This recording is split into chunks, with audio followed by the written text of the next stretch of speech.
자, 오늘 수업 시작하겠습니다. 오늘 아마 PPT가 좀 깨질 거예요. 이게 PDF가 좀 용량이 크다 보니까 PPT로 올려놨더니 조금 깨지는 사람도 있을 건데 우선 보면서 하고 PDF 용량 줄이고 올려줄게요. 자, 오늘은 STP 전략이라는 것을 알아볼 텐데 경영 마케팅에서 반드시 알아야 되는 용어, 이론 또는 방법론이 몇 가지가 있어요. 대부분 수업하면서 얘기하고 있는데 첫 번째가 우선은 가장 이제 경영의 기능이라는 경영의 기능. 그다음 많이 알아야 되는 게 지금껏 우리가 배운 마케팅 믹스, 기본적으로 포피. 그 다음에가 오늘 배울 STP. 그 다음에가 이제 서비스 품질. 요건 또 어떻게 또 나눠지냐면 내부 서비스 품질도 있어요. 내부 서비스. 자, 여기는 기획, 조직, 통솔, 평가라는 단계를 거치고 이걸 경영의 기능 4가지라고 합니다. 마케팅 믹스는 제품, 프로덕트, 프라이스, 플레이스, 프로모션. 이제 4가지. STP 전략 오늘 할 거는 시장 세분화라는 세그멘테이션, 세분화, 목표와 타겟팅, 그리고 포지셔닝, 위치화, 3가지. 그리고 서비스 품질은 신뢰성, 공감성, 유형성, 확신성, 응답 또는 반응이라고 해요. 응답. 5가지. 이거 지금 여기 나와 있는 이 경영 마케팅에서 배우는 이 기본 이론 용어와 기본 이론 구조만 알고 있어도 이해하고 있어도 자기 마음대로 컨트롤해서 조작, 정렬해서 비즈니스를 세우는데 크게 문제가 없어요. 나는 우리 도장을 어떻게 시작하지라는 건 경영의 기능 이론만으로 시작할 수 있고 마케팅 믹스 포트 가지고 나는 무엇을 얼마에 어떻게 잘 팔지라고 생각하는 거고 자 누구한테 정확히 어떻게 팔지? 라고 하는 거고 그렇게 파는 것들이 팔고 운영할 게 생겼으면 그걸 어떻게 관리하지? 라는 게 서비스 품질이고 그래서 이 서비스 품질 어떻게 관리했을 때 사람들이 어떻게 반응할까? 고객들이 여기까지 생각하고 하는 거예요.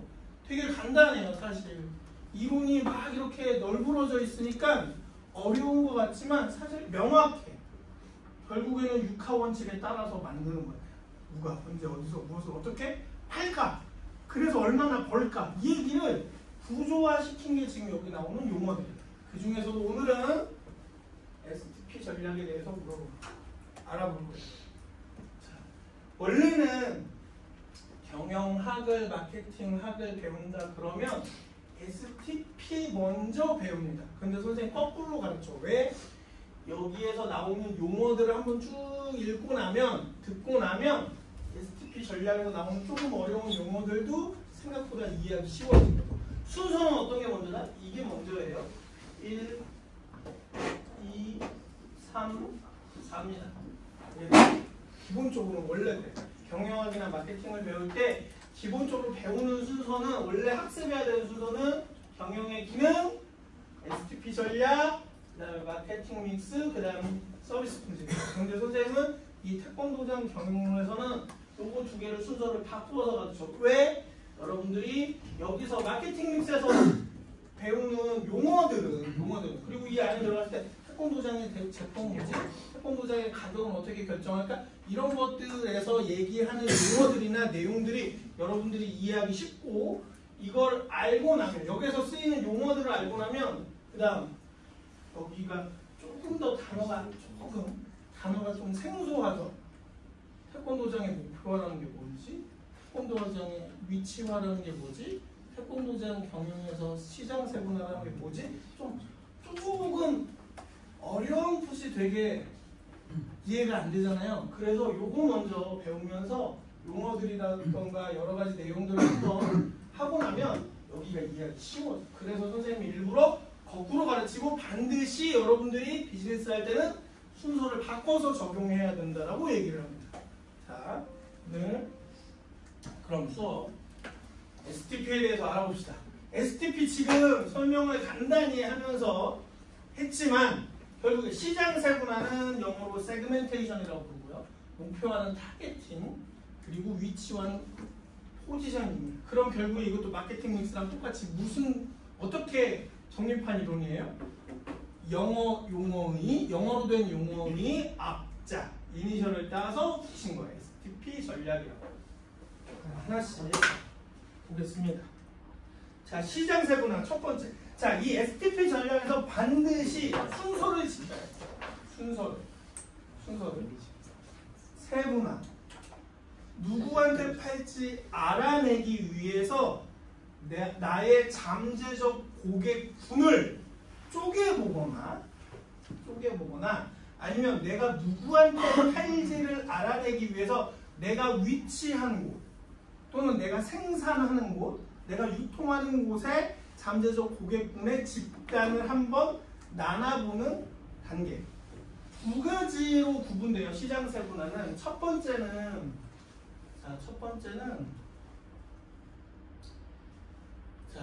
내가 위치한 비즈니스가 위치한 곳, 위치할 곳 또는 할 곳의 잠재적 고객 집단을 나누어 보는 것, 구분해 보는 것. 이게 첫 번째 방법일 수 있어요. 이미 자리는 정해진 상태일 수 있잖아. 왜? 비용이라던가 내가 비즈니스를 시작하기 위해서 가지고 있는 비용, 자본금, 뭐 아니면 나의 능력 등을 고려했을 때 일반적인 우리가 큰 사업할 때 말고요. 아니면 이미 자본금을 완전히 가진 사람이 새로운 사업에 들어갈 때 빼고 내가 당장에 가진 걸 어떻게 조합해서 사업을 시작하고자 할 때는 우리가 흔히 자영업들은 나는 저 동네 가서 장사하면 되겠다. 저기는 유동인구가 많으니까 무조건 저기에다가 비즈니스를 해야지 라고 생각하는 경우들도 있죠. 그러면은 이미 들어갈 곳은 정해졌으니 거꾸로 해봐야 될 거 아니야. 그쵸? 그러니까 내가 위치할 곳의 잠재적 고객 집단을 나누어 보는 것도 시장 세분화. 그 다음에 두 번째는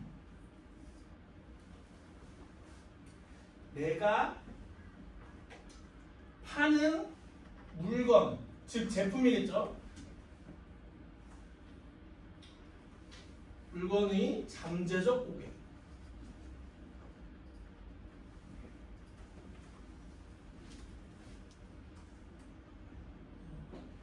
두 가지 개념으로 접근할 수 있단 말이야.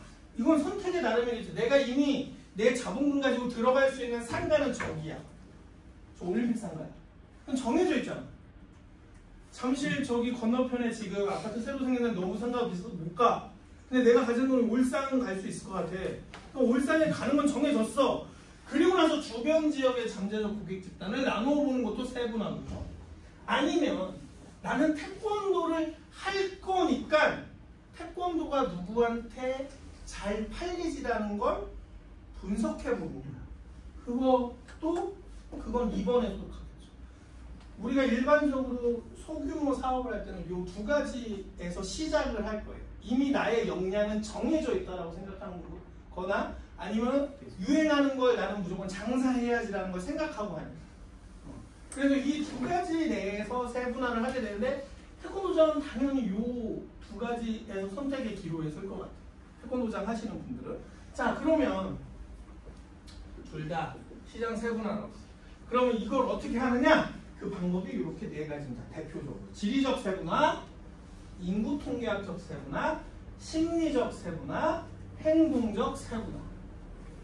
이 기준, 이 특정한 한 가지 기준을 가지고 고객 집단이 어떠한 특성을 가진지 한번 나눠보는 거야. 자, 그러면은 1번이라고 생각을 해보자. 위치한 곳의 잠재적 고객 집단을 나누어 본다 라고 했을 때, 자, 내가 울산에다가 도장을 낼 거야 라고 생각을 했어. 그때 지리적 세분화로 한다면, 아, 이 동네는 이 마을 규모가 얼마나 되고 인구 밀도는 얼마나 되고, 그래서 그 인구 내에서 아이들은 몇 명이나 되고 아이를 낳을 수 있는 젊은 부부는 몇 명이나 되고를 알아보는 거예요. 그렇게 해서 잠재적 고객의 숫자를 찾아내고 장사가 되겠는데 안 되겠는데 라고 하는 거지. 그 와중에 내가 자본금이 이거밖에 없어서 울산밖에 못 간다. 만약에 상대적으로 저쪽 건너편 세부생긴 아파트 단지보다 우선은 상업성이 좀 떨어지기 시작했으니까 그런 걸 그냥 염두에 두고 우리가 예상을 해보자는 거예요. 그렇게 해서 자, 인구 통계학적으로 나눠도 여기 이제 서서히 어린 아이들이 없어. 나는 울산에 들어가기로 했는데 어린 아이가 부족해. 근데 나는 이미 계약을 했어. 들어와야 돼. 그런데 인구 통계학적으로 나눠봤더니 40대 이상, 50대 이상의 분들이 많네? 그러면 제품을 어떻게 해야 될까? 그렇지. 그런 걸 알아내기 위해서 하는 게 세분화예요. 세분화를 알아내고 나서 제품을 정하는 방법도 있고, 또 제품의 디테일을 더 정하는 거죠. 아니면 제품을 완전히 정해놓고 세분화를 여기저기 다 알아본 다음에 내가 팔 제품의 특성과 세분화가 맞는 곳에 갈 수도 있는 거지. 그래서 어쨌든 세분화를 먼저 STP 전략을 위해서 먼저 해야 돼. 잠재적, 내가 이 물건을 잘 팔 수 있는 잠재적 고객 집단이 정해져야지만 뭐가 생기게 돼? 예상되는 수익을 확인할 수 있잖아. 그래야지 내가 그 다음 비즈니스 단계들을 결정할 수 있습니다. 자, 그래서 지리적 세분화는 보통 지역, 도시 규모, 인구 밀도 등을 기준으로 해서 나누는 걸 지리적 세분화라 합니다. 요즘에는 잘 통하지 않는, 요즘에는 발상의 전환이 워낙 많아서 안 통하는 얘기지만, 자, 예전에 이런 거 가르칠 때 이런 예를 많이 들었어요. 아프리카 가서 패딩 잠바를 팔면 되겠어? 라고 얘기하고, 남극에 가서 에어컨을 팔면 되겠어? 라고 얘기하고, 이런 식으로 이걸 설명했어. 그런 개념이에요. 지리적 세분화라는 것이. 그다음에 인구 통계학적. 지금 얘기했지만 동네마다 인구 구성이 달라. 나이대별로 어느 집단이 많은지 적은지가 다르고, 성별에 따라서 남자가 많은지 여자가 많은지 또 다르고, 또는 회사원이 많은지 전문직이 많은지도 다르고, 그런 거에 따라서 세분화하는 것을 인구 통계학적 세분화. 그럼 나는 성인 태권도를 하고 싶다. 20대부터 40대까지의 호신술 위주의 성인 태권도를 하고 싶다. 그럼 어디로 가야 돼? 가장 인구가 많은, 그런 인구가 많이 모인 곳이 어디야? 강남. 회사가 많은, 기업들이 많은 곳이죠. 그렇죠? 선생님 요즘에 이런 생각을 해본 적이 있어요. 잠재적 고객 집단을 세분화해보니 화성, 동탄, 평택 지역에 젊은 사람들이 많아. 아이는 낳지 않아. 근데 나는 성인 태권도를 하고 싶어. 갈 수 있어 없어? 갈 수 있어. 호신술 가르치러 가면 될 것 같아. 그리고 도장의 인테리어나 프로그램을 태권도만 하지 않고 자격증 한두 개 더 따서 웨이트장도 도장 옆에다가 조그맣게 도장 다니는 사람들이 웨이트도 같이 할 수 있게 웨이트 시설도 같이 해놓으면 충분히 할 수 있을 거라. 제품은 구성이 가능하다는 생각이 들어. 이제 그거를 어떻게 프로모션하느냐에 따라서 이제 손님이 더 올까 말까가 결정되는 거겠죠. 무조건적으로 돈 잘 버는 사업이 있으니 이것만 하겠다라는 건 사실 10,000명, 20,000명 중에 한 명일 거예요. 이런 계획하에 아주 세밀하게 짜요. 태권도장은 서민한테 안 된다? 자, 강남에 기업들 많은 곳, 회사원들 많은 곳에 가면요. 퍼스널 PT 짐이나 웨이트장 굉장히 많아요. 그럼 웨이트는 사업이 된다라는 얘기지. 그럼 웨이트를 세컨드 프로그램을 놔두고 퍼스트 프로그램 태권도로 해서 내가 하고 싶은 거 하면서 하면 되지 않을까? 그리고 웨이트 우리가 그 짐에서 헬스기구 가지고 운동하는 사람들의 특징이 우리가 흔히 알고 있는 특징이 있잖아요. 매번 퍼스널 트레이닝을 받지 않아. 어느 정도 배우고 나면 혼자 하잖아. 어차피. 그쵸? 혼자 회원비 싸게 내고 가면서. 퍼스널 트레이닝은 비싸니까. 그치? 그러면 도장에다가 호신술, 성인용 태권도, 성인 태권도 프로그램 만들어 놓고 한 요거 반만한 공간에 멀티기구들 갖다 놓고 운동 끝나면 웨이트도 하세요. 라고 하면은 훨씬 더 저렴한 가격, 상대적으로 저렴한 가격에 웨이트와 호신술을 같이 배울 수 있다면 그런 프로그램을 생각하는 사람들이 있을 거예요. 그쵸? 자, 그런 것들 때문에 이런 세분화를 해야지만 내가 팔고자 하는 주제품은 뭔데 여기서 얼마나 디테일을 살려서 더 좋고 더 쓸모있는 더 필요한 제품을 만들 것이냐를 이런 세분화를 통해서 알아낼 수 있다라고. 명확한 심리적 세분화, 라이프 스타일, 가치관, 성격에 따라서 이건 취향이지. 이제 이거는 취향이라고 그런 거야. 빨간색을 좋아하는 사람, 파란색을 좋아하는 사람, 보수적인 물건을 좋아하는 사람, 혁신적인 물건을 좋아하는 사람, 디자인이 알록달록한 걸 좋아하는 사람, 그냥 전통적인 스타일을 좋아하는 사람. 이런 것들을 나눠놓는 게 심리적 세분화예요. 이걸 해야지만 내가 정확하게 뭘 팔지를 또 결정할 수 있고. 그 다음에 행동적 세분화. 매일 하는 사람, 이틀에 한 번 하는 사람, 매주 하는 사람. 태권도장 가면 프로그램이 그래서 그렇잖아. 학부모가 우리 아이는 주 5일 다 보낼게요. 주 3일 보낼게요. 요즘엔 심지어 주 이틀도 나와서 학원이 너무 많아지다 보니까 주 이틀도 나와서 그런 프로그램이 있으면 좋더라고요. 심지어 선생님 미국 가보니까 주 1일반도 있어요. 주 1일반. 근데 나는 주 1일반을 보니까 주 1일반은 대신 시간이 길더라고. 1시간 안 해요. 한 2시간 하고 주 1일반은 2시간 하고 주 1일반은 보통 평일에 안 하고 주말에요. 주말반이라는 얘기죠. 그럼 2시간 하고 그럼 일주일에 8시간 가르치는 거잖아요. 대신에 1품 따고 2품 딸 때까지 시간이 오래 걸리죠. 그러면 이 주 1일반의 장점은 뭐냐? 지속할 수 있는 관원생을 굉장히 오래 데리고 갈 수 있다. 그리고 주말반이기 때문에 특징이 뭐야? 사범도 주말에 나와야 돼. 그럼 인건비가 쌀 것 같아? 안 쌀 것 같아? 세지. 그러면 관비를 더 받을 수 있어? 없어? 더 받을 수 있어. 그러니까 이게 주 1일반 그거 몇 명 된다고. 아니야. 어떻게 배치하느냐에 따라 비용도 다르게 책정할 수 있고 다르니까 비즈니스가 더 수익이 날 수도 있는 거야. 토요일이라고 월요일이라고 전기세가 달라? 아니잖아. 그렇지? 들어가는 비용 똑같아. 버는 돈이 달라지.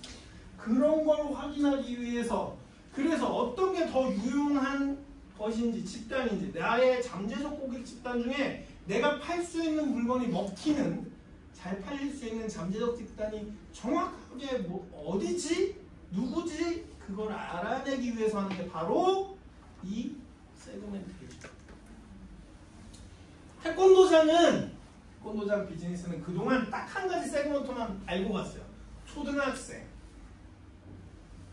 미취학 아동, 보통 6살에서 취학 아동 5학년 전까지가 주요 타겟. 그거만 보고 다니니까 입지 조건이 어디로 가는 거야 계속? 이걸 가지고 생각하니까 항상 어디야? 2번을 생각하고만 움직이는데 2번이 뭐야? 유소년 체육, 초등학교 체육이라는 것만 생각하고서 움직이니까 매번 아파트 단지, 다세대 주택 많은 곳 거기만 생각하죠. 그렇죠? 근데 오히려 여러 가지 방법이 있겠으나 잘 세분화시킨 다음에 본인의 특기들을 잘 생각해보라고. 나는 시범을 잘하나, 품사를 잘하나, 경기를 잘하나 해보면 그걸 잘 생각하냐. 내가 팔 물건이 뭐지? 라고 생각하고 이 물건이 잘 팔릴 만한 그리고 이걸 가지고 내가 프로그램을 어떻게 내가 하고 싶은 프로그램을 만들었을 때 이게 잘 팔릴 만한 장소가 어디 있을까를 이런 걸로 조합을 해보면 나온다. 선생님의 희망이라면 20대 또는 10대 후반, 20대 초반, 30대 초반까지의 젊은 성인들을 가르치고 싶어. 그래서 보통은 다 성인 태권도 하려면 유동인구가 많은, 회사의 유동인구가 많은 대도시의 그 흔히 말하는 번화가, 다운타운에다 도장을 차리려고 해. 근데 나는 거꾸로 이것저것 조합해보니 화성, 동탄, 평택 등 인구 밀집에 거기가 흔히 우리가 알기로는 아이들이 많다라고 해서 도장이 많은데 여기도 되겠는데 왜? 아이를 낳지 않고 결혼을 아직 안 한 미혼 20대 초반 후반까지의 젊은 사람들이 자취생활과 기숙사 생활을 많이 하는 곳에 가면 성인 프로그램이 될 수 있을 것 같아 라는 생각까지 우선은 기획을 짤 수 있다는 거. 뚜껑을 열어봐야지 알겠지만 마케팅이 가장 어려운 이유 중에 하나는 뭐냐면요, 뚜껑 열기 전에 결과를 모른다. 절대 알 수 없다. 아무리 기획가가 마케터가 기획을 잘 짜고 프로그램을 잘 만들어도 뚜껑 열고 결과가 안 좋을 수 있어요. 안 좋을 수 있어. 우리가 흔히 이거를 마케팅에서 이렇게 표현합니다. 블랙박스 시올이라고 있어요. 나는 이걸 오히려 어떻게 얘기하냐면 블랙홀이라고 있어요. 진짜 열어보기 전에는 몰라요. 열어봤는데 폭망할 수도 있고요. 이거는 복불복이에요.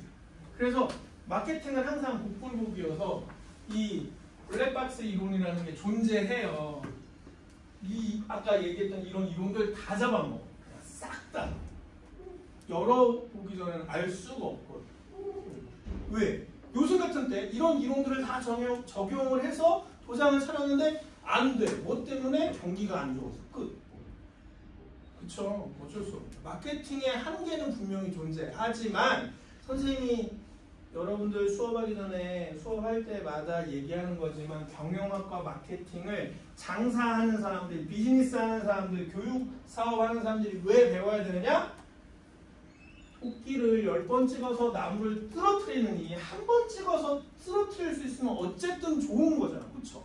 체력과 힘과 자본과 여러 가지 노력이 덜 들어가고 빠르게 성공할 수 있다는 건, 빠르게 성과를 낼 수 있다는 건 그만큼 효율성을 높이고 그만큼 돈을 아끼는 거니까. 시간과 돈을 아끼는 거니까. 그래서 마케팅을 하는 거다. 알 수 없지만 성과를 알 수 없지만. 그래서 자, 이것들을 하나하나 이게 오면, 그래서 지리적 세분화는 지역, 국가, 도시 규모, 기후 등 지리적 변수에 따라. 우리가 지리적 변수에 따라 생각하니까 아직도 여러분들이 어디에 진출하지 않아? 동남아나 아프리카는 쉽게 진출하지 않죠. 왜? 그 동네는 아직 태권도가 활성화가 덜 되어 있습니다. 그렇죠? 그리고 아직 그만한 비용을 낼 수 있는 경제력을 갖고 있지 않아. 그렇다고 평가를 하잖아. 그게 뭐야? 아까 라이프 스타일이나 이런 거에 해당되는 거겠지. 또. 그렇죠? 인구 통계학죠. 가장 기본적인 건 연령대로 나누고 성별로 나누고 소득 수준에 나누고 학력과 직업에 따라서 나누어서 무엇이 좀 더 필요한지를 알아본다라는 거. 그래서 가장 흔하게 이 인구 통계학적 세그멘테이션을 이용해서 제품을 판매하는 분야가 화장품. 화장품이 가장 흔한 방법이다. 화장품 같이 뷰티 그 분야에서 가장 이 인구 통계학적 세분화에 대해서 굉장히 예민하게 작용을 한다. 심리적 세분화, 라이프 스타일, 성격, 가치관 등에 따라서. 자, 요즘에 환경 보호를 중시하는 소비자들을 위해서 친환경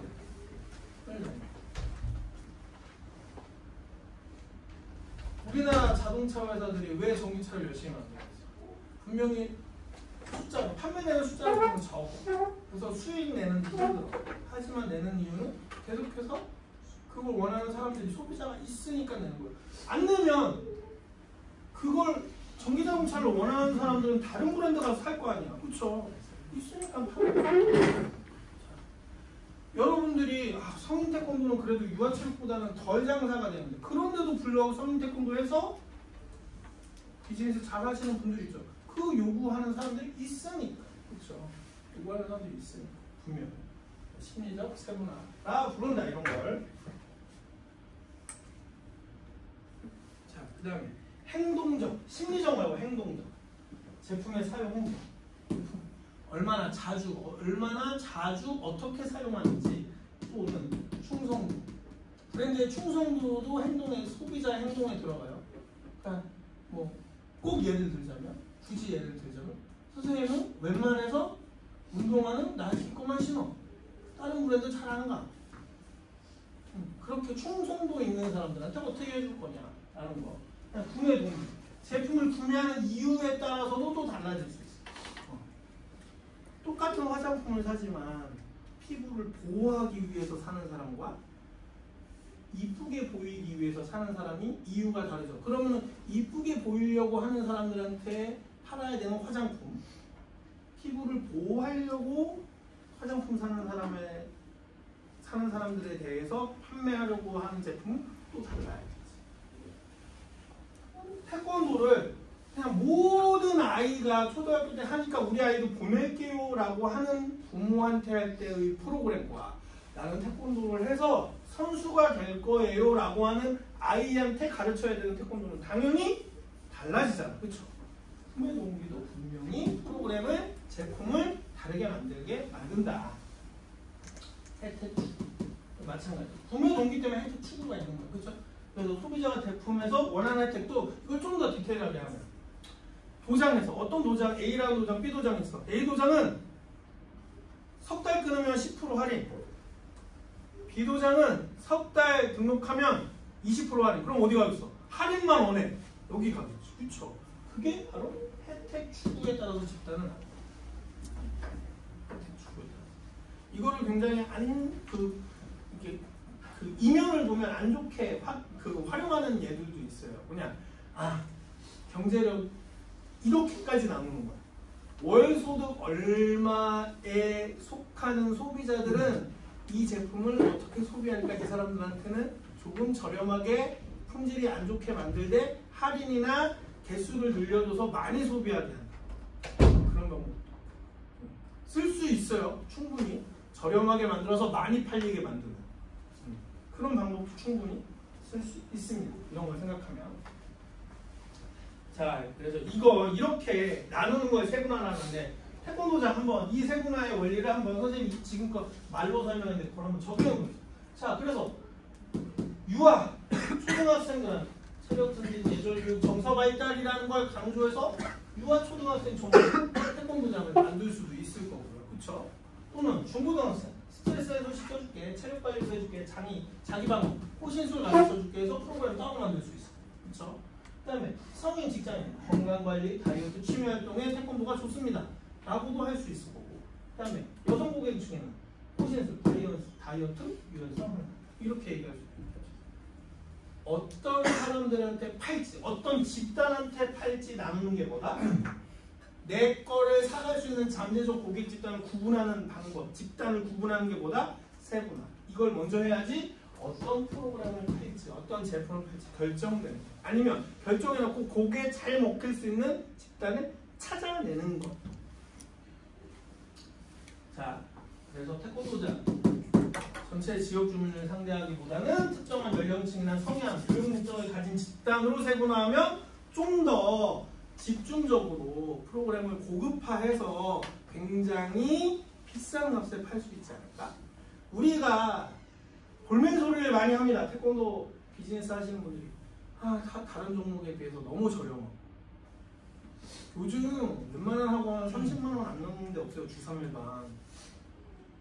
근데 우리는 아직도 비싸봤자 얼마? 17만 원. 우리가 이렇게 고생해서 배운 태권도인데, 그쵸? 여기까지 오기가 얼마나 힘들었는데, 응? 여러분들의 역량을 생각하면, 물론 여러분들이 나가자마자 대박치는 사범이 될 수 있다는 얘기는 아닙니다. 이제 더 경험을 많이 해야겠죠. 근데 어쨌든 우리가 이 정도의 전공 지식을 쌓기 위해서 노력한 거에 비하면 너무 적은 인컴이야, 사실. 근데 그걸 그렇게 만든 건 우리예요. 또 경쟁이 심하다 보니까. 그래서 이 시장 세분화를 잘해서 프로그램이, 자, 우리가 선생님이 참 안타깝게 생각하는 것 중에 하나가 뭐냐면 이런 문제들을 계속 제기하고 이런 얘기들을 많이 하면 꼭 국기원에서 무슨 용 프로그램 계속 만들어. 아니, 파는 사람이 직접 만들어야지. 그래야지 차별성이 생기는 거 아니에요? 그동안에 초등학교 유소년 태권도 프로그램을 이제껏 이렇게 끌고 왔기 때문에 모든 사람이 이것만 가르치니까 다 똑같은데 여기 가도 똑같이 가르치고 저기 가도 똑같이 가르치니까 10만 원 내외에서 넘어가지 못한 거야. 제품의 차별성은 파는 사람이 만들어야지. 국기원이 팔아주는 거 아니잖아. 관장님, 사모님이 직접 팔고 있는 거잖아. 그럼 각자들 이런 경영활동을 통해서 차별성 있는 제품을 만드는 건 개별 사업가들의 몫인 거예요. 근데 그거를 그래서 국기원이 다 같이 이거 팝시다. 다 같이 이거 팝시다. 결과적으로는 그렇게 돼가고 있잖아. 그런 거 아니라고 하더라고. 결과적으로는 그렇게 돼가고 있어요. 항상. 성인 태권도 프로그램을 만들겠대. 그래, 오케이, 좋아. 그걸 기본으로 배운 사람이 자기 거를 다시 만들었으면 좋겠어. 하지만 거기까지 가지도 못하잖아. 결국. 그냥 프로그램 딱 주니까 그 똑같이 그런데 생각해보니까 배워보니까 이거 우리 동네에서 먹히지도 않는 거. 왜?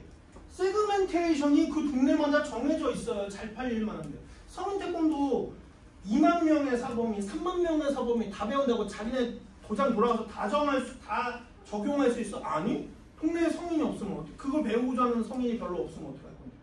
의미가 없는 거야. 그래서 마케팅이나 경영 활동을 통해서 세그멘테이션, 타겟팅, 포지셔닝을 통해서 본인이 만들어야 돼. 사업가가. 본인이 만들어야 돼.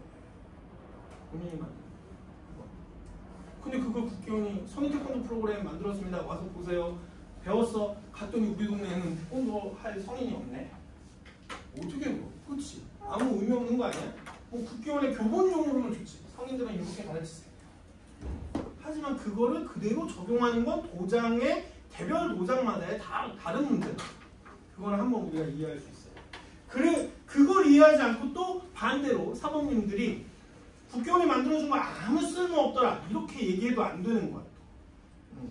그건 기본이야. 베이스라. 우리가 1장부터 8장까지 배우는 베이스랑 똑같아. 그걸 가지고 차별성 있는 것 만들면 누구의 몫이다? 사범님과 관장님들의 몫. 이런 방법들을 통해서 나의 잠재적 고객 집단이 어딘지 알아내서. 요즘 실전 태권도 유행하죠. 겨루기 말고 이제. 그럼 그 실전 태권도 배운다고 무조건 통용되느냐? 아니. 그게 통용될 만한 인구 집단을 가진 동네는 어딘지 알아봐야 되고. 그런 거 확인해서 해요. 자, 그 다음에 표적 시장, 타겟팅. 이제 집단을 구분했어. 그 중에 이제 표적은 뭐냐? 그렇게 집단을 세분화했더니 그럼 내가 가지고 있는 제품, 프로그램이 가장 잘 팔릴 수 있는 데가 어디지? 한 군데만 딱 찍는 거야. 한 집단. 그래서 거기다 팔아야지 라고 결정하는 거야. 뭐냐? 가장 적합한 시장을 선택하는 행위를 표적시장 설정이라고 합니다. 이거를 영어로 타겟팅이라고 하고. 이게 정해져야지만 마케팅을 할 수 있어. 이게 정해져야지만 우리가 지난 시간까지 배웠던 마케팅 믹스를 할 수 있는 거야. 나는 만약에 성인이야. 우리 동네에 20대, 30대 진짜 많고 다 미혼이야. 대부분이 미혼자가 많아. 다 기숙사 생활 아니면은 자취 생활하는 젊은 회사원들이 너무 많아. 나는 그냥 성인 태권도 할 거야. 20, 30대 초반, 20대부터 30대 초반까지 성인 태권도를 하겠어라고 집단을 딱 정했어. 그럼 그때 가면 딱 여기 최소한 이 표적 시간까지 정해지면 뭘 할 수 있다? 마케팅 전략 할 수 있지. 20, 30대가 뭘 좋아하는지 알아. 도복도 예쁘고 아니면 편하게 입어. 도복 입는 거 불편해? 솔직히 생각해보자. 우리가 비즈니스라는 개념으로 생각해볼게요. 20, 30대들이 태권도 배우고 오는데 호신술 때문에 오는 거야. 자기 건강, 다이어트나 호신술 때문에 굳이 도복 입고 할 이유 있을까요? 아주 우리가 면밀하게 생각해보자고. 도복 입고 할 필요 있을까? 없어. 사실 없어요. 물론 태권도라는 철학에 의거한다면 도복 입을 필요 있죠. 하지만 헬스장에서 에어로빅 하듯이, 헬스장에서 태보 배우듯이 그런 거 배우러 태권도장 왔는데 도복 반드시 입고 당신은 흰띠야, 노란띠야, 난 승급에 관심 없어, 호신술 배우고 싶어. 굳이 도복 입을 필요 있어? 없어. 승급에 관심 없어. 나는 그냥 기술만 배우고 싶은 거야.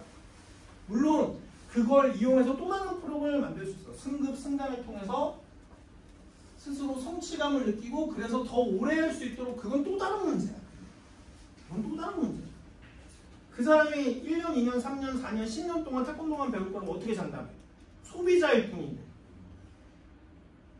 호신술 배워서 내가 이거 기본적인 것만 배우면 나는 그 다음에 수영 배우러 갈 건데요. 그런 사람한테 1단, 2단 필요해? 아니야. 그럼 굳이 도복 입을 필요 있어? 없어. 그런데 도복 입기 싫어하는 사람한테 도복 입으라 하니 아우 그거 불편해서 못 입겠어. 여기 태권도장 샤워실도 없잖아. 안 갈래. 그럼 장사 못하는 거지. 내가 성태권도 하고 싶어도 못하는 거야. 회사원들이 회사 끝나자마자 회사 근처에 있는 도장에 왔어. 회사에서 입었던 일반 평복 벗고 뭐 갈아입고 운동해서 땀 삐질삐질 흘렸는데 집에 그냥 가래. 아, 난 도장 못 다니겠다. 샤워실도 없네? 라카룸도 없네? 못 다니겠다. 못하는 거지. 그렇지. 내가 선택한 집단의 행동적 특성, 심리적 특성 다 고려해서 시장 세분화를 했으면 거기에 맞춰서 마케팅을 해야 되는 거야. 그쵸? 그래서 반드시 표적시장 선정이 먼저. 우리는 그런데 세그멘테이션 안 하고 항상 표적시장이 정해져 있었잖아요. 태권도장. 누구? 유소년, 초등학생, 미취아가. 그리고 거기에 맞춰서 바꾼 것들. 그랬더니 계속 몇십 년 동안 태권도장은 계속 이래왔던 거지. 그쵸?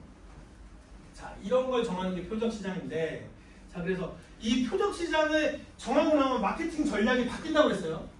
그래서 그런 이제 표적시장을 정했다라고 했을 때 쓸 수 있는 마케팅 전략이 나오는데 첫 번째가 비차별점. 나는 그 누구도 집단을 나누지 않고 아무한테나 똑같이 파는 보편적 제품을 하겠다. 그럼 비차별적 마케팅을 합니다. 라면은 보통 비차별적 마케팅을 하지만 차별적 마케팅을 하는 경우도 있어. 그게 뭐야? 불닭볶음면. 그렇지. 특정 매운맛 좋아하는 유행 타는 젊은 사람. 그렇죠? 자, 그래서 비차별적 마케팅 가장 흔하게 하는 방법이고 가장. 그래서 이거는 생필품이나 기본 제품일 때 많이 하는 게 비차별적. 그럼 반대로 차별적은 차별적을 하기 위해서는 반드시 세그멘트 파악을 반드시 해서 시장 분석해서 거기에 맞는 차별화를 시켜야 된다. 아까 좀 전에 얘기했죠. 성인 태권도를 하고 싶다는 차별화 마케팅을 선택했어. 그럼 어떻게 해야 돼? 거기다 맞는 제품 개발 뭐? 도장에 샤워실 라카룸 있어야 되고, 그쵸? 그리고 선생님 같으면 좀 더 진취적인 도복 안 입어도 된다. 그냥 운동복 입고 오세요. 라고 할 거야. 다만 태권도니까 무술이니까 하의 정도는 긴 것으로 해주세요 라고 요청하면 되겠지. 그리고 나서 거기에 맞춰서 세그멘트 마케팅, 더 맞춤형 마케팅을 할 수 있어. 어떻게? 성인 태권도는 생각보다 당장에 손님이 많이 늘어나지 않을 거 아니야. 근데 어른들, 아이들은 서로 몰라도 막 부딪히다 보면 금방 친해져. 그치? 금방. 지금만 만나는 데는 야 너 몇 살이야? 너 누구야? 어디 학교 다니고 이러면 끝나. 근데 어른들은 조금 우리가 흔히 뭐야? 아이스 브레이킹이라는 시간이 필요해요. 그러면은 동료분이나 같은 회사 동료분이랑 같이 오시면 할인해드리고 이런 게 거기에 속하는 마케팅. 그래서 차별적 마케팅을 할 때는 반드시 시장 분석을 하고 거기에 맞는 전략 수립, 거기에 맞는 제품 차별화가 있어야 돼요. 성인 태권도 하신 분들 중에 성인 태권도 빠르게 끝나시는 분들, 더 이상 안 하고 빨리 그냥 아 이거 더 이상 안 할래 하시는 분들 중에 가장 큰 답변이 나오는 게 뭔지 알아요? 자기는 호신술 배우러 왔는데 관장님은 계속 1급, 2급, 3급, 4급 따라하고 계속 사범님은 1장, 2장, 3장 가르치는 게 지겹대. 호신술 배우러 왔는데 그것만 가르치면 된다니까. 성인 태권도에서는 왜 굳이 강요하지? 자유민주주의 시장민주 체제에서 왜 태권도를 그렇게 성인들 태권도 가르치면서 왜 이렇게 강요해? 1품 따라고 안 해도 된다고. 전혀 이거는 그러니까 결국에 선생님 그런 생각하는 거야. 그래서 선생님이 맨 처음에 태권도장 경영학을 왜 배워야 되냐고 그 얘기했잖아요. 이런 부분에 대한 이해가 없으니까 아직도 관장님들이 물론 필요해. 태권도 철학, 태권도 교육관, 가치관, 무도라는 거 중요해요. 본질을 훼손해서 남잖아. 왜? 본질 때문에 오긴 오는 거야. 무도 외우고 싶고 무술 외우고 싶어서 오는 거야. 하지만 그 내에서 소비자가 원하는 그걸 줄 수 있어야지. 본질을 훼손하지 않고 줄 수 있으면 되는 거예요. 근데 그 본질을 훼손하지 않겠다고 소비자마저도 배척하는 행위는 그건 비즈니스가 아닌 거지. 본질, 그러면 그냥 산속에 가서 돈 닦으면 돼. 왜 굳이 사업을 하려고? 그러지 않겠어요? 비즈니스가 그래서 어려운 겁니다. 자, 그 다음에 집중적 마케팅. 특정 세그먼트에 집중을 딱 했어. 이거는 또 차별 마케팅과 좀 달라요. 차별 마케팅은 제품이 여러 가지 있을 때 A 제품은 어느 집단, B 제품은 어느 집단, C 제품은 어느 집단이라고 나눠서 차등 적용하는 거야. 근데 이 성인 태권도만 한다고 했을 때 태권도장에서 유소년 체육도 하면서 성인 태권도 프로그램도 있다면은 그건 차별 마케팅인데 나는 오로지 성인 태권도만 하겠다. 우리는 아예 안 받는다. 그러면 그건 뭐야? 집중 마케팅. 그래서 이것도 마찬가지. 그 세그먼트에 대한 확실한 전략 수립으로 해서 시장 분석 막 당연히 필요하고 그래서 특정 분야의 전문 지식을 스스로 개발해낼 수도 있어요. 그 손님들한테 받는. 자, 그리고 이런 집중 마케팅을 선택하는 경우에 뭐냐? 그 공급자 입장에선 자원이 한정됐어요. 선생님 같으면 왜 선생님은 성인 태권도를 내가 지난 시간에 얘기했는데 뭐였어? 선생님은 왜 성인 태권도를 굳이 하겠다라고 내 머릿속에 맨날 갖고 있냐? 나는 아이를 케어할 수 있는 심리적 준비가 안 돼 있어. 선생님이 집에서 우리 식구들 사이에서 듣는 별명이 하나 있어요. 그냥 아직 아이가 없지만 결혼하고 10년째 아직 아이가 없는데 뭐 안 생겨요. 뭐 그건 어쩔 수 없는 일이고. 근데 선생님이 조카들한테 별명이 있어. 3분 3초. 3분 3초. 무슨 의미일 것 같아? 딱 3분 놀아줘. 그 이상 못 놀아. 아니 근데 체력이 딸리는 게 아니고요. 멘탈이 안 잡혀. 얘네가 뭐 하지? 아씨 어떻게 해줘야 되지? 뭐 해줘야 되지? 그러다가 한 3분만 얘기해주고 막 깨우다 지갑 꺼내갖고 말로서 가 빨리 이래. 선생님 왜냐면 3분 3초이거든요. 내가 내 성격을 알아. 나 아이랑 도저히 못 놀 것 같아. 막 아이가 찡얼대는 거 막 살갑게 구는 거 난 도저히 못할 것 같아. 근데 반대야. 또 성인은 선생님이 20살 때부터 웨이트장하고 수영장에서 강사했거든요. 태권도장하고 같이 한 건물에 다 있는 데서 엄마들하고 새벽에 웨이트하고 수영하잖아요. 많이 잘해. 와, 20살 때 막 50대 아주머니들, 60대 할머니들 수영 가르치면서 막 떠들고 잘해. 그러니까 맨날 그분들이 아니 김 선생은 도장 안 내? 잘할 것 같아. 저는 애들을 못 케어합니다. 전 도장 못합니다. 아, 밑에 그 종합 스포츠 센터가 있던 거기가 4, 5층, 3, 4, 5층이었는데 2층에 태권도장이 있는데요. 태권도장 거기 하나가 관원생이 800명이었어요. 그러니까 그걸 보면서 맨날 학부모님들이 아니 김 선생 빨리 졸업해서 여기다 차려. 여기 800명인데 한 군데가 다 옮겨줄게 막 그럼. 저는 아이를 못 가르치구나. 저는 절대 그럴 수 없어요. 제 성격이 안 맞아요. 20살 때부터 그랬어요. 20살. 딱 나는 태권도장 못할 것 같아. 그래서 아직도 꿈꾸는 건 정말 재미있고 신나고 뭔가 땀을 뻘뻘 흘릴 수 있는 성인 태권도는 아직도 하고 싶어요. 근데 성인 태권도가 비즈니스적으로 아직은 성숙되지 못해서 그걸 성숙되게 만드는 역할을 내가 할 거냐 아니면 그걸 가져가기 위해서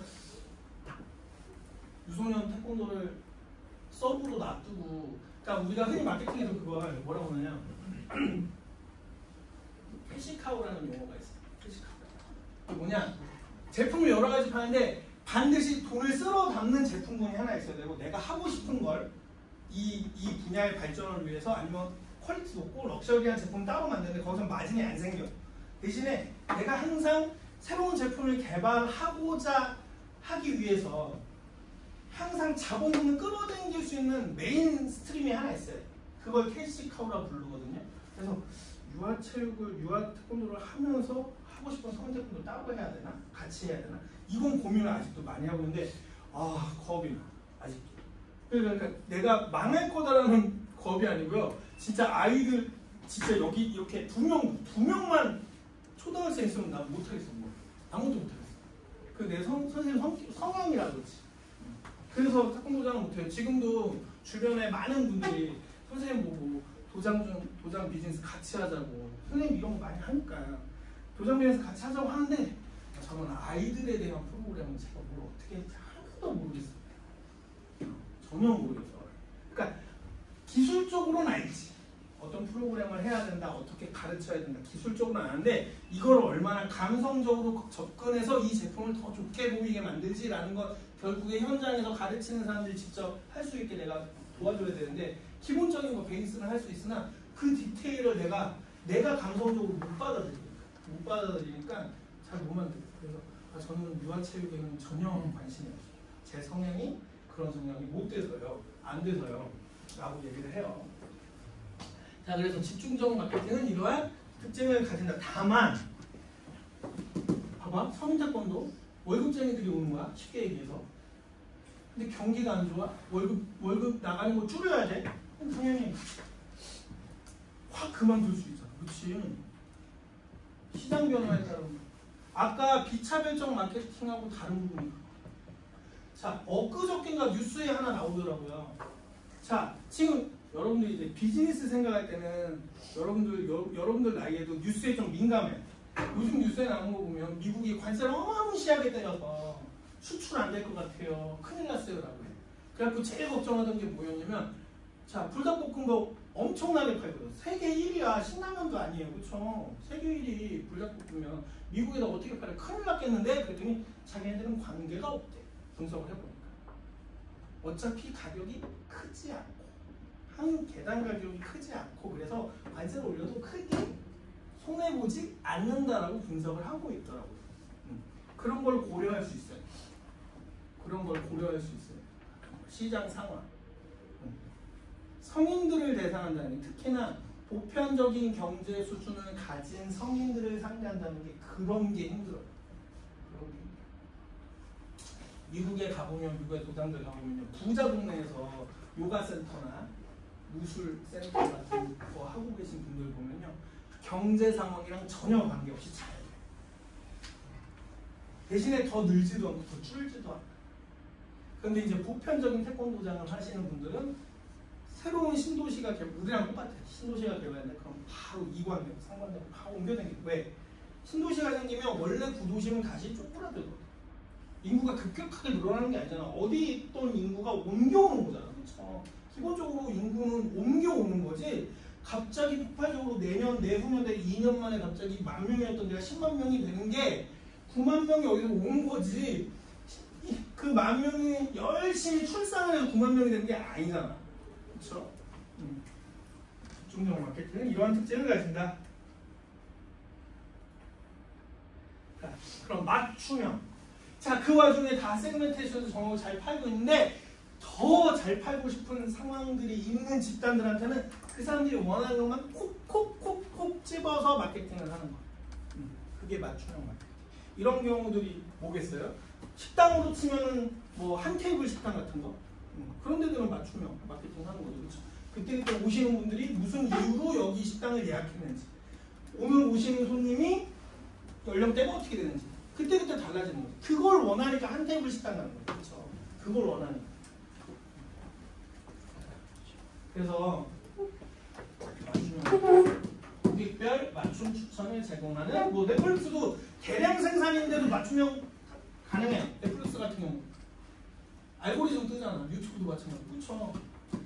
알고리즘 뜨잖아. 선생님이 여러분들 넷플릭스 언제부터 사용했는지 모르겠는데 선생님이 넷플릭스 아주 처음 생겼을 때 VPN 이용해서 미국 걸 처음부터 봤거든요. 난 진짜 신기했어. 아니 맞춤형 콘텐츠가 내가 좋아할 만한 게 쭉 나오는데 이거 뭐지? 얘네들? 그래서 그때 넷플릭스가 우리나라에 서비스 안 될 때도 선생님이 수업 그 일반 학과에 다른 학과에 그 스포츠 마케팅 수업 들어가서 넷플릭스 보여주면서 애들이 다 학생들이 되게 신기했거든. 근데 이제는 이런 게 되게 쉬워졌죠. AI가 존재하니까. 그렇죠? AI 서비스가 많아져서 되게 쉬워졌어요. 선생님이 치팅키 하나 알려줄까요? 태권도장 경험할 때도 물론 GPT나 이 AI가 우리나라 그 서비스가 아직 없어서 우리나라 기업이 만든 그 고품질의 대용량 서비스가 없어서 아직 부정확한데요. GPT한테 미국 거, 영국 거 물어보면 대답 잘해요. 미국에 몇 세부터 몇 세까지를 대상으로 한 태권도장을 열어서 월 500명의 수련생을 유지할 수 있는 지역을 찾아서 그러면 한 10개 정도 쫙 나와요. 신기하죠. 거기서 이제 그 안에서 또 이 안에 그럼 10개 정도 도시가 나와서 그럼 이 10개 도시를 기본으로 해서 이런 또 더 디테일한 조건을 넣어. 그럼 또 찾아줘. 쉬워졌어 생각보다. 이제는 우리가 직접 안 해도 돼. GPT는 영어권 국가 이제 서버 자체가 그쪽에 있고 거기 사람들이 개발한 거다 보니까 인공지능은 자기가 막 돌아다니는 게 아니지. 그래서 알아내는 게 아니고 인간이 입력해준 데이터를 학습한 다음에 하는 거잖아요. 그래서 아무래도 영어권에서 만들어진 서비스다 보니까 영어권 국가들에 대한 정보는 매우 정확해. 생각보다 매우 정확해. 그래서 미국 도장 한번 물어봐. 나 인턴 가고 싶은데 어느 동네 가면 좋을까? 물어봐. 답해줄 거야. 충분히 답해줍니다. 영어권은 진짜 정확해요, GPT가. 이제 포지셔닝. 표적 시장과 태권도장. 그래서 보면 자 위치를 기반으로 타겟팅한다 그러면 도장 주변의 환경에 맞는 고객층을 선정한다. 아니면 전략적으로 차별적 아까 성인이냐 아니냐 일반적으로 할 거냐 아니면 그 성인 내에서도 더 직장인을 할 거냐 아니면 전문직인 사람들을 가르칠 거냐. 왜? 이거는 마케터들은 명확하게 좀 표현할 수 있어야 돼요. 이거 뭐 차별하고 막 구분하는 거 아니야. 전문직인 사람들의 지식 수준과 일반 보편적인 회사 다니는 사람들의 지식 수준은 다를 수 있지. 학력에 따라서 분명히 달라. 그러면 프로그램 준비할 때 단순하게 따라하게 할 거냐 아니면 원리를 이해시킬 거냐 또 달라. 그럼 교육 수준이나 경제력이나 이런 거에 따라서 이해를 하는 정도도 달라. 그럼 이해하는 정도가 다른 거에 따라서 프로그램도 달라져야 돼. 분명. 예전에 미국 도장 하시는 분들 사모님들 오시면 되게 힘들었던 게 뭔지 알아요? 한 20년 전에 특강 오시면 미국 친구들은 그렇게 질문한대. 손날맞기는 왜 이렇게? 우리는 그냥 배우잖아. 이게 손날맞기 하라고 배우는데 미국 애들은 왜 손날맞기는 이렇게 해야 돼요? 이렇게 하면 안 돼요? 이렇게 하면 안 돼요? 왜 이렇게 해요? 라고 물어보니 그럼 설명을 할 수가 없어. 설명을 할 수가 없어. 사모님들 그렇게 그냥 배운 거거든? 그래, 왜 이렇게? 왜 이래야 되지? 설명을 해달라고 그러면 못하는 거야. 근데 그게 사회적, 교육적 여러 가지 이유에 의해서 다르다고 집단들이 태도가. 그래서 전략적 접근도 달라야 되고 당연히 타겟국이 20, 30대들은 스마트폰에서 쇼츠 보는 거 좋아해. 만약에 그럼 거기에 맞춰서 50대들은 책자로 주는 거 좋아해. 팜플렛 만들어야지. 그렇게 하는 거죠. 다 달라. 다 원하는 방식이 다르니까. 그렇죠? 지금 선생님이 얘기하는 거 태권도 학과가 아닌 학생들은 어떻게 하면 된다. 여기다가 태권도 도장을 그냥 스포츠 센터로 바꾸면 똑같다라는 거야. 똑같다. 자, 그래서 만약에 예를 들어서 도장 위치 환경에 따른 타겟팅하는 거. 주거 밀집 지역, 대학교 근처, 산업단지 근처. 산업단지 근처에서 낮에 도장하면 되겠어? 프로그램? 안 되지. 퇴근 시간에 올 텐데. 그럼 야간반밖에 안 되고 주말반밖에 안 되는 거야. 그치? 그리고 대학교 근처에서 요즘 될 것 같아? 안 될 것 같아? 돼요. 이것도 타겟 잘 잡은 분들 있어. 뭐? 경찰, 군인, 직업을 원하는 대학생들한테. 무도, 단증 따기야. 그래서 이런 분들이 있어. 그 빈틈을 우리가 흔히 이걸 다 합치면 흔하게 하는 말이 그거야. 틈새 전략. 틈새 전략. 선생님 그런 관장님 봤거든요. 신기했어요. 여기서 왜 하세요? 그랬더니 여기 대학생들이 진짜 많은데 대학생들이 그 자격증 공부하러 아니면 취업 공부하러 전철 타고 노량진까지 왔다 갔다 하대요. 노량진까지. 역 앞에 전철역 앞에 도장이 있는 거예요. 대학생들. 경찰 시험, 공무원 시험 보는 학생들 자격증. 대단하신데 이거 어떻게 알았어요? 한 도장 아이들 한 20년 가르치니까 자기 머릿속에 있는 거예요. 그래서 이제는 유아 태권도는 다 버렸대. 자기는 이것만. 왜? 가격이 세거든. 50명 가르치는데 한 명당 40만 원씩. 괜찮지 않아? 괜찮아. 그치? 나쁘지 않아. 그리고 도장 났는데 카페처럼 차려놨어. 20대 중후반이니까 도장 끝나고 샤워는 당연히 날카로움 있고 샤워실 있고 뭐까지 하느냐, 모여서 얘기나 하고 떠들 수 있는 커피 카페 바까지 만들어놨어. 운동 끝나고 커피 마셔. 아니 운동 들어가기 전에 한잔. 타겟팅 되게 잘했죠. 전략 되게 잘 짰지. 40만 원씩 받아. 커피 갖고 다니도 아무 소리 안 해. 만들어서 갖고 나가도 아무 소리 안 해. 무료예요. 물론 그 안에 다 들어간 거겠지. 괜찮지 않아요? 그렇죠. 근데 그분은 이제 그렇게까지 오는데 캐시카우가 있었잖아. 그 전에 500명, 400명 하던 500명, 400명 하는 유아체육을 하다가 그 돈을 가지고 이제 이걸 차리는 거죠. 그렇죠? 어쨌든 이렇게 타겟을 설정하는 거다. 자, 포지셔닝. 그래서 우리가 생각지 못한 게 되게 많아요. 태권도가 유아체육만 하는 거 아니라니까. 지금 뭐 성태권도 아니고 그 성태권도 내에서도 표적으로 얼마나 타겟팅을 잘하느냐에 따라서 분명하게 비즈니스 거리가 있다라는 거. 비즈니스 거리가. 근데 비즈니스이기 때문에 뭐를 창출할 수 있어야 돼? 수익을 창출할 수 있어야 하기 때문에 수익을 벌 수 있는 집단한테 한정된다라는 한계는 존재하지. 한정된다. 우리가 모든 연령한테 다 태권도를 가르치고 싶어. 그러나 그거를 우린 일반인, 그러니까 정부가 아닌 우리가 하기에는 힘든 게 우리는 생계 유지를 해야 되잖아. 실버 태권도 하면 좋지. 근데 시골에 가서, 농어촌 지역에 가서 할머니, 할아버지 대상으로 실버 태권도 가르친다고 해봐요. 한 달에 5만 원도 못 받아. 30명도 안 될 거야. 그리고 내가 생계 유지. 그러니까 우리들이 일반적인 태권도 비즈니스로는 분명히 그런 것까지 맞지 않아. 그런 부분은 어디서 하는 거냐? 나라에서 복지로 하는 거야. 스포츠 복지. 건강을 위해서. 국민의 건강을 위해서. 그래서 어쨌든 우리는 비즈니스 얘기하고 있는 거니까. 마지막. 그래서 S 왔고 T 왔고 그 다음 뭐? 포지셔닝. 자, 이건 뭐냐? 대신에 나 혼자만 생각해봐. 나 혼자만 맞춤형 마케팅 할 거야. 나 혼자만 차별 마케팅 할 거야. 아니, 경쟁자 되게 많거든. 그러면 그 와중에 이 포지셔닝은 아주 쉽게 생각하세요. 쉽게 설명해서 뭐냐? 머릿속에 남기는 이미지야. 이 제품, 이 브랜드, 이 기업에 대한 이미지를 딱 머릿속에, 소비자들 머릿속에 남겨놓는 게 포지셔닝이야. 자, 선생님이 다른 거 안 물어볼게요. 여러분들 머릿속에 아디다스와 나이키를 구분할 수 있다. 내가 생각할 때 나이키는 이거고 아디다스는 이거야. 그게 포지셔닝이야. 지금 여러분들 머릿속에 떠오르는 거야. 더 쉽게 설명할까? 경희대는 이렇고 한차대는 이래. 그렇게 생각하는 것 자체가 뭐다? 포지셔닝이야. 공급자가 그렇게 머릿속에 그게 소비자들한테, 수요자한테 머릿속에 들어오도록 이미 우리가 열심히 세뇌받았어요. 그걸 포지셔닝이라 하는데, 소비자들이 소비를 많이 하면서 포지셔닝을 스스로 만들어내는 건 이미지라고 해요. 그거를 수요자가 생각하는 이미지라고 그러고, 이걸 역으로 미리 만들어주는 거야. 그건 포지셔닝이야. 여러분들이 생각할 때 벤츠라는 자동차랑 현대라는 자동차는 다르지. 이쪽은 뭐야? 럭셔리야. 이쪽은 뭐야? 그냥 보편적인 자동차야. 그러면 현대자동차는 보편적인 일반 소비자용 자동차라는 포지셔닝. 벤츠는 돈 많은 부자들이 사회적 지위가 있어서 경제력이 좋은 사람들이 타는 고급 자동차라는 이미지가 소비자한테는 이게 벤츠의 포지셔닝이 있는 거야. 그러니까 그런 차밖에 안 만들지. 자기네 포지셔닝은 고급차야.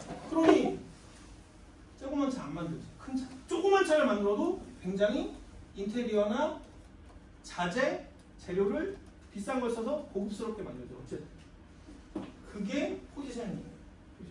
그럼 내가 도장을 차리겠다. 그런데 성인 태권도 있다니까. 그리고 성인이면 도장에 꼭 도장 버스 노란 차 올 때까지 기다려서 타고 가겠어? 아니야. 내 차 운전하고 올 수도 있잖아. 그쵸? 그러니까 경쟁 도장들이 멀어도 내 경쟁 도장이야. 그럼 생각해야 돼. 저기는 그냥 일반적인 회사원들이 쉽게 올 수 있다고 했지. 나는 고급 성인, 고급 태권도 도장 만들 거야. 아까 그런 분들, 아까 그 대학교, 그 경찰 자격, 장교, 시험 준비 그런 대학생들만 상대로 딱 그렇게 만든 거야. 그게 포지셔닝이야. 여기는 대학생 자격증 직업 진로를 위해서 만들어진 태권도장, 그런 것만 전문으로 하는 태권도장이라고 그 주변 소비자들한테 딱 머릿속에 박힌 게 뭐다? 포지셔닝. 그런데 그 포지셔닝은 소비자가 쓰다가 만들어내는 건 이미지고, 브랜드 이미지, 뭐 기업 이미지라고 해요.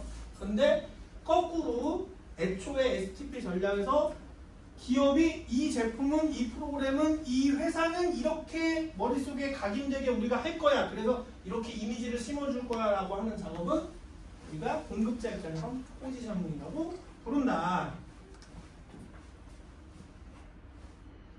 자, 그래서 포지셔닝 전략을 짜는 유형에는 속성 기반, 혜택 기반, 사용자 기반, 경쟁 기반. 보통은 소비자, 사용자 기반의 포지셔닝을 많이 취합니다. 이게 훨씬 더 쉬워. 그래야지 그 소비자층 전반적으로 많이 팔 수 있으니까. 우리가 흔히 태권도장에서 쓰는 방법은 그러나 속성 기반이야. 뭐야? 여기는 입시 전문 태권도장입니다. 여기는 유아체육 태권도장입니다. 여기는 학교체육 전문입니다. 여기는 줄넘기 전문입니다. 속성 기반. 가지고 있는 프로그램의 속성을, 제품의 속성을 가지고 하는 속성 기반을 더 많이 한다. 그 태권도장 관련해서는 혜택 기반 포지셔닝을 하기가 조금 힘들죠. 다만 다이어트 태권도가 이제 혜택 기반이. 당신이 이걸 쓰면 다이어트, 복싱 체육관들은 혜택 기반을 가지고 이제 마케팅을 하는 경우가 많지. 전문 선수 아니고 다이어트 프로그램만 전문은 복싱 체육관입니다. 이런 경우가 좀 늘어나고 있어. 태권도장의 경영 방식을 따라하되 태권도장보다 경쟁력 있게 가져가려니 포지셔닝을 잘 잡아야 돼. 다른 종목들이. 그래서 다른 종목들이 보통 이 혜택 기반 포지셔닝을 많이 해가지고, 내가 우리 수업 처음 할 때부터 얘기했지. 요즘 모든 종목들이 학원화되고 있다. 왜? 지도자들이 많이 배출됐는데 우리가 흔히 그런 속담 있잖아요. 배운 게 도둑질. 자기가 할 줄 아는 걸로 무언가 물건을 만들고 파는 게 제일 직업적으로 쉽잖아. 그래서 체육을 전공한 사람들이 종목별로 선수 출신들이 굉장히 많아졌는데 갈 수 있는 직업군은 한정돼 있어. 지도자, 뭐 코치 이런 건 너무 한정되잖아요. 그러니까 다들 학원 만드는 걸로 가요.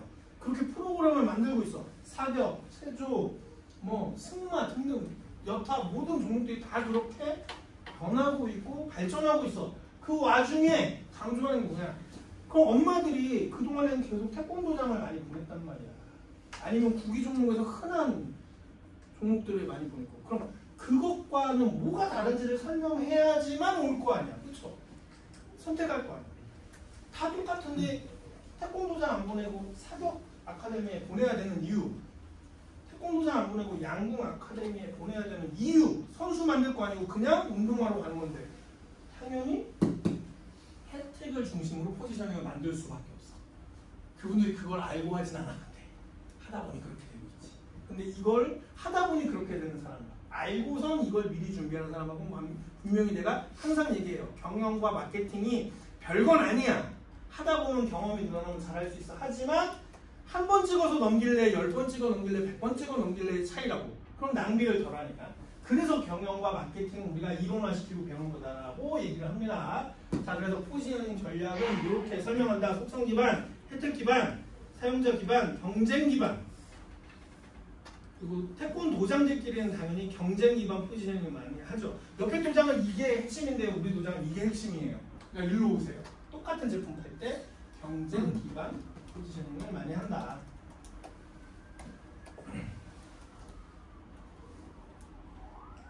자, 이 포지셔닝 맵 만드는 방법. 제일 쉬운 방법이 뭐냐면요.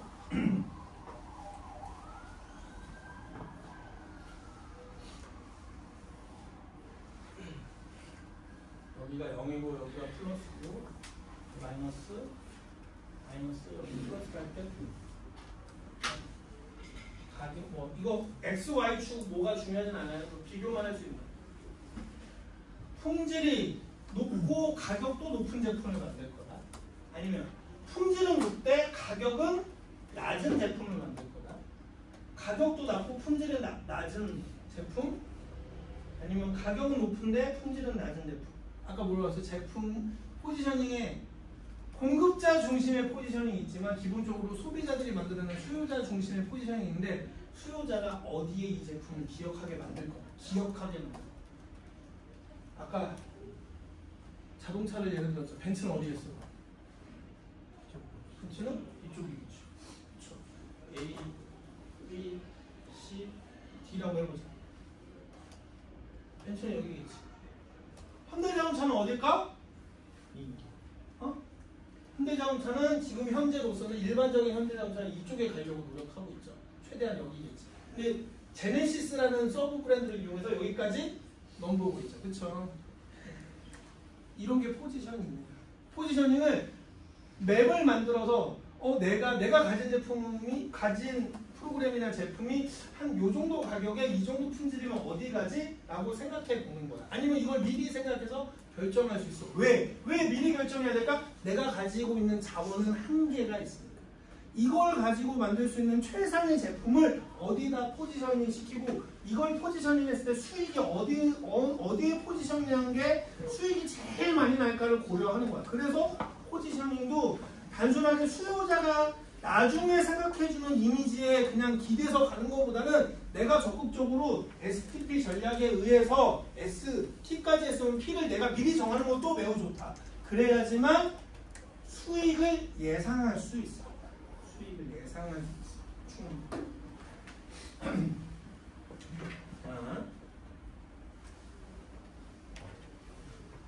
그래서 포지셔닝과 태권도장은 좀 관계를 생각해보자. 경쟁 도장을 분석해서 경쟁 도장의 포지셔닝이 어딘지 알아내. 그거보다 소비자가 좋아할 만한, 선호할 만한 포지션을 옮겨가면 내 쪽으로 넘어오던가 아니면 아예 상반되는 포지셔닝을 만들어버리면 내 쪽에 아예 다른 잠재적 집단이 올 수도 있겠죠. 그래서 경쟁 도장 분석한다. 그 다음에 차별. 그리고 나서 차별화 요소를 찾아낼 수 있겠지. 저기는 저렴한 저 도장은 되게 싸게 받는데 프로그램 별로 안 좋아. 그게 분석이 됐어. 이런 걸 이용했던. 그래서 나는 가격도 비싸고 품질도 더 좋은 도장 만들어보겠다. 선생님이 한 2, 3주 전에 얘기했죠. 여러분들 선생님 후배 중에 비싸게 받았는데 단번에 성공한 케이스. 다 그 주변 도장들이 거기서 거기니까. 비싸게 받고 프로그램도 좋고 사범들도 무조건 우리 학교 출신. 그래서 전국 1등 대학교 출신만 사범입니다. 이렇게 하니까 바로 되잖아. 그렇죠? 그런 게 물론처럼 그림을 그리진 않겠지만 분석을 했으니까 가능하죠. 그렇죠? 그래서 이러고 나서 저 포지셔닝 맵을 이용해서 브랜드 이미지 구축.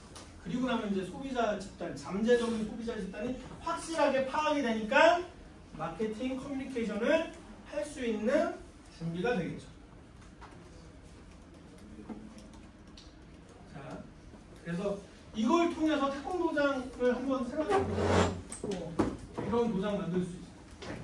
아니면 승단, 대회 전문, 엘리트 선수 육성 도장도 만들 수 있어요. 어디에 포지셔닝 하느냐에 따라서 달라지겠죠. 저런 포지셔닝 분석을 통해서 이렇게 다양한 도장의 유형을 만들 수 있다라는 거.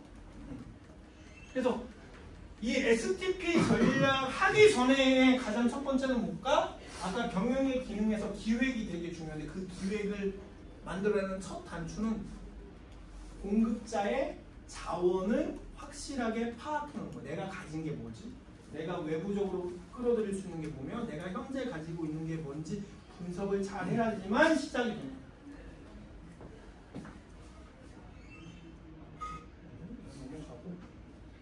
자, 그래서 이 STP 전략이 중요해요. 지금껏 얘기한 걸 다 정리해보면 자원 대비 인컴이 늘어난다는 거, 그 다음에 고객 만족도 당연히 높여주겠죠. 그리고 나서 열심히 그렇게 고객들이 활용하고 나면 충성도도 높아질 거예요. 왜? 그만큼 좋은 마케팅을 펼쳤기 때문에.